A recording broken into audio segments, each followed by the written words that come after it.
Fantástico está de volta e traz novas denúncias contra Ítalo Santos.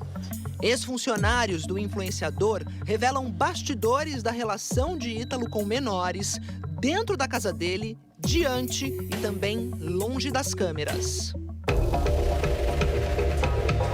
Ele aparece muito com faixinha na cabeça, mas não é esportista. Nem se veste assim para dar dicas fitness. Ele estava sempre com adolescentes que usam roupas curtas em coreografias sensuais. E com isso, segundo o Ministério Público, ganhava muito dinheiro nas redes sociais. Vai!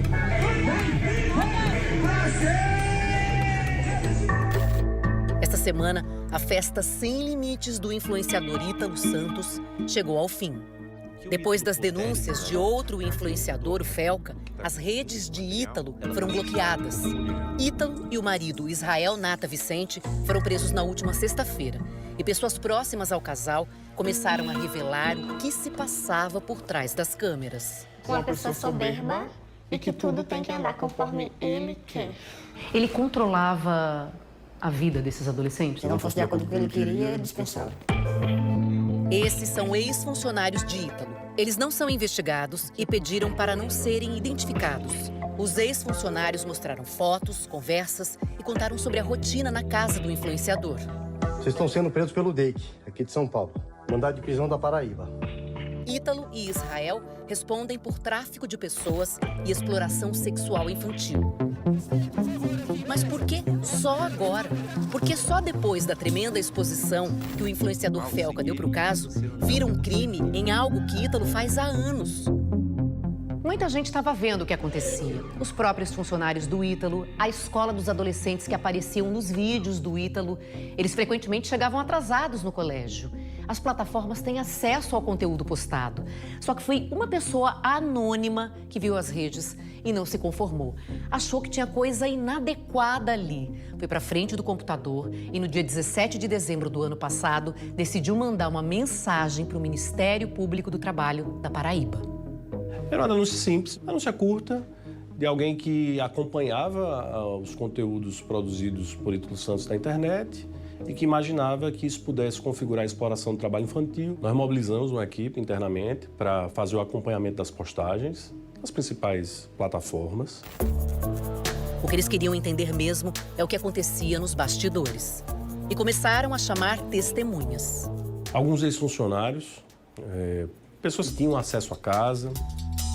A casa onde Ítalo morava com o marido e com os adolescentes.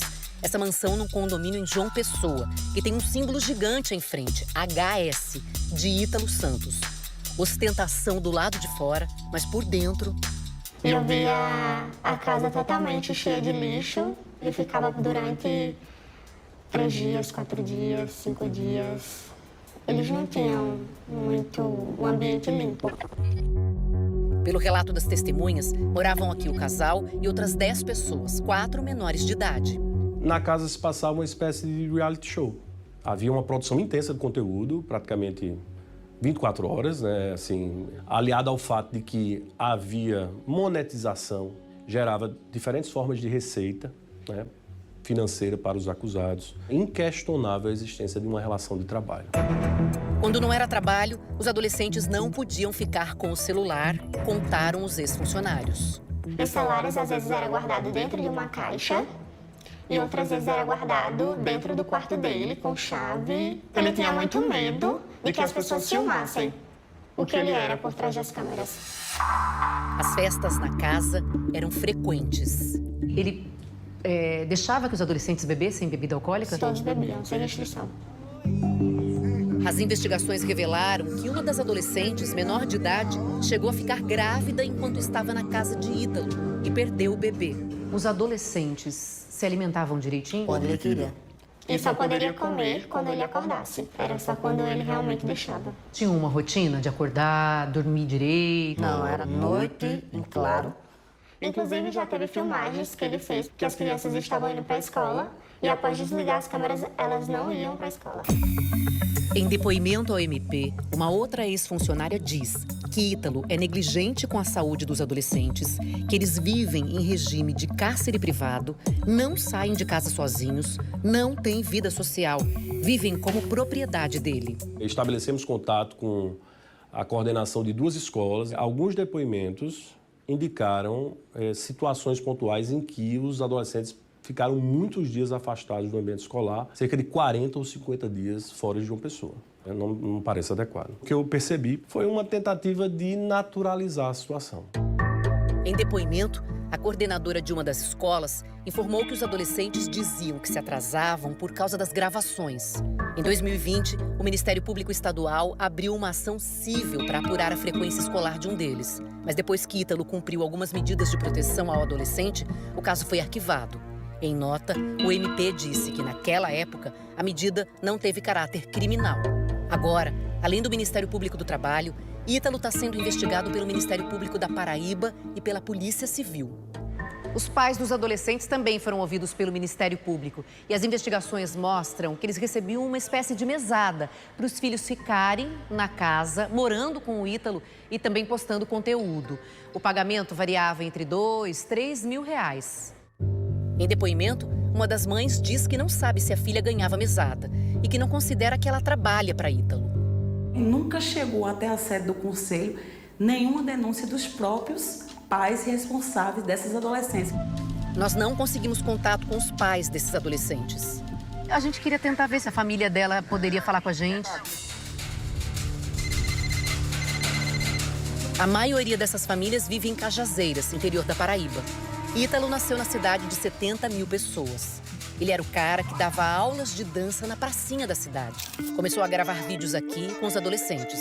Foi ganhando seguidores, se mudou para João Pessoa, ficou famoso nas redes sociais com esse tipo de conteúdo e enriqueceu. Ele chegava a receber dinheiro em espécie, em malas mesmo de dinheiro e joias. Eu via muitas sacolas de dinheiro saindo da casa dele. Ele estava ganhando dinheiro com esses adolescentes? Os órgãos de controle entendem que sim. E de várias formas, né? Esse projeto de produção de conteúdo, ele gerava várias formas de receita financeira. Uma delas justamente envolvia uma empresa responsável pela promoção de rifas e sorteios na internet. Ele tem relação com empresas de jogos de azar? Não que eu conheça. Não dá pra gente saber, então, de onde vem a renda dele. Eu sou advogado criminalista dele, eu não trabalho na parte de conhecer a origem do faturamento dele. Fato é que Ítalo construiu uma mansão em Cajazeiras, que vivia com carros de luxo na garagem. Morou nesse prédio em João Pessoa, também nesse condomínio de casas em Bahia, região metropolitana de João Pessoa. Aqui ele chegou a pilotar moto sem capacete na contramão. Já tinha sido advertido sobre isso numa outra ocasião. Outra reclamação do condomínio. De novo, estava numa moto, sem capacete, só que dessa vez com uma mulher na garupa, fazendo topless. Nesse último condomínio, segundo a polícia, tem o registro de uma das vans de Ítalo saindo pela última vez no dia 13, com objetos de valor, documentos e equipamentos eletrônicos. Pouco antes da polícia chegar para cumprir o mandado de busca e apreensão. Saíram às pressas. Ficou identificada, durante essa busca, a possível eliminação de provas e também informações, indícios já de possíveis ameaças às testemunhas. Para evitar prejuízos para a instrução, foi solicitada essa prisão. Ítalo e o marido estavam nessa casa alugada em Carapicuíba, Grande São Paulo, quando a polícia foi atrás deles na última sexta-feira. Eles estavam, sim, tentando se evadir e sabiam já que seria expedido um mandado de prisão. A defesa de Ítalo Silva e do marido dele, Israel Vicente, nega as acusações. Ele estava lá porque ele estava fugindo? Não, de forma alguma. O Ítalo estava de férias em São Paulo. Se os fatos causam indignação, é uma outra abordagem para a situação, mas prendê-lo por conta disso me parece um exagero tremendo. A ideia de exploração sexual que foi pintada, acho que ela transborda da realidade muito. E não há como negar que há uma exploração, essa erotização. E mais, o fato de haver ali monetização, não é? Isso é suficiente para caracterizar um quadro de exploração sexual. E o tráfico humano, nesse caso? Quando você tem o aliciamento em outra cidade, o deslocamento, o alojamento, a gente pode pensar na configuração também de tráfico de pessoas, não é? Se ele já faz isso há anos, por que uma punição só agora? Eu acho que isso alerta a gente para a importância do papel da sociedade com as denúncias, né? Nós entendemos que as plataformas têm falhado nesse dever de cuidado, nessa diligência. Agora, em nota, as plataformas disseram que removem conteúdos sensíveis de crianças e adolescentes logo que são identificados e que as contas de Ítalo e do marido dele foram banidas. O TikTok afirmou ainda que isso aconteceu em 2023, agora em 2025, e que o conteúdo dele não era monetizado. O YouTube disse que a monetização de Ítalo tinha sido suspensa antes por repetidas violações às diretrizes para anunciantes. O Instagram informa que não permite que contas que publiquem conteúdos com crianças sejam monetizadas. Mas as redes sociais não responderam por que as contas de Ítalo ainda funcionavam antes da denúncia de repercussão nacional. Hoje, quando você olha tudo, você pensa assim, será que eu devia ter denunciado isso? Várias vezes que eu pude fazer de guardar, que eu sabia de foto, conversas eu guardei. Ninguém nunca acreditou e nunca deu credibilidade. O ambiente de trabalho era totalmente degradante. Essa é a narrativa que mais de 10 trabalhadores trouxeram a mim. Eu sempre tive muito medo, porque ele sempre deixou muito claro que o dinheiro dele comprava tudo. Depois que tudo veio à tona, os adolescentes voltaram para suas famílias.